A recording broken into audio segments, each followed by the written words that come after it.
depends on where the entity is at. So if it's a startup, for example, it's something that potentially the private office could have a chat with, but it comes down to where your business is at in the business life cycle. Are you at a mature phase? Are you at a premature phase? A post-mature phase? And based on the analysis that one of the senior managers of the international ventures team will assist you with, will determine exactly where we can come in and help. Do we have a different strategy? Depending on where you're at, we'll determine exactly what strategy we would advise and we would implement. Internationally, there is a perception in where international entities think that if they partner with a private office, for some reason, they are just guaranteed success. Unfortunately, it's not like that. You look at the UAE as a whole, and over 35 years, the UAE took a grain of sand and converted it into the tallest tower in the world. And that didn't happen because of just a relationship. That happened because of quality control. That happened because of targets being set. That happened because of passion, drive, innovation. And all of these qualities are a part of the process of success. Can the private office assist and accelerate your go-to-market strategy? Definitely. However, in regards to guaranteeing your success here in the UAE market, if we're not justified by substance, then we can't confidently take you to market. You need to make sure that you assess the market. Now, earlier I did say that this is a relationship-based market, so you need to make sure that not only you assess the market's potential, but the players and who's behind the business. What family is behind that specific business? So assess the people in the business, and in the event that we do partner with you or we don't partner with you, it's extremely important for you to understand exactly who are the key players, how they got there, and for you to get in contact with those key players. Because if those key players, they are going to influence your decision ultimately in the market. Our partner's success at the private office is our priority. We like to basically go step by step to ensure that we're not missing out on anything here.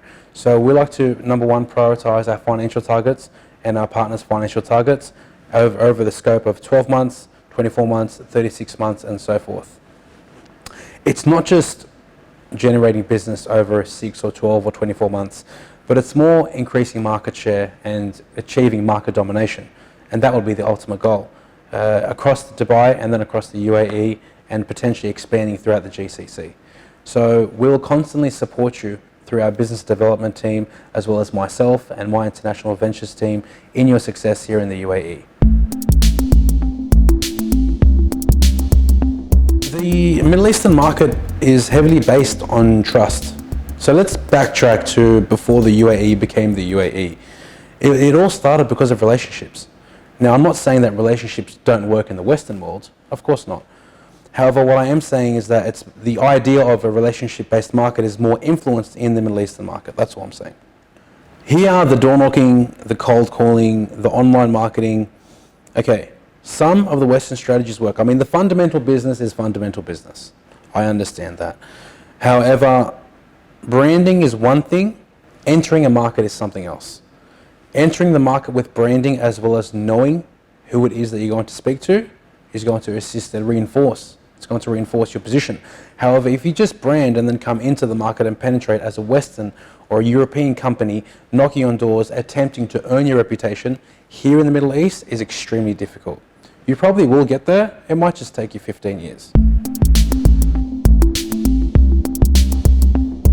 The common thing that I see is that a lot of entities from the Western world want to expand out to the Eastern world with a Western mentality. And that's where the Eastern world sort of rejects the way the Western world works. Yes, the Eastern world wants the innovation, but the way of going about implementing that innovation and that technology is a bit different out here. And that's where I see the commonality, where they come in here and they try the standard online marketing route, they try the standard cold calling, door knocking route, and it's clearly proven that that strategy does not work here in the Middle East. Hence why we come in and assist. You're lacking the relationship. The relationship in the Middle East is your biggest asset. Because if the buyer doesn't trust you, then how can the buyer trust your innovation? Yes, the world knows that your innovation has worked somewhere else. But how do we know here for a fact that we are going to implement your product or your innovation? If we don't know your story and who you are, then there's no way in the world that we could potentially assist you in doing business at all. Perception, I'm talking about two things here: trust and credibility. If you don't have those two elements in your perception process or your client's perception process, how do you expect for the client to make a decision to work alongside your entity? By working alongside a local partner, you on their milestones that they've achieved, on your local partner's success, on your local partner's reputation. And by you as a company partnering up with your local partner here in the UAE, that's going to give you that cutting edge. And what do I mean by that cutting edge? I'm talking about those two things: trust and credibility, which will lead to a positive consumer perception. We have several teams running across the private office that cater and assist many different partners in many different ways.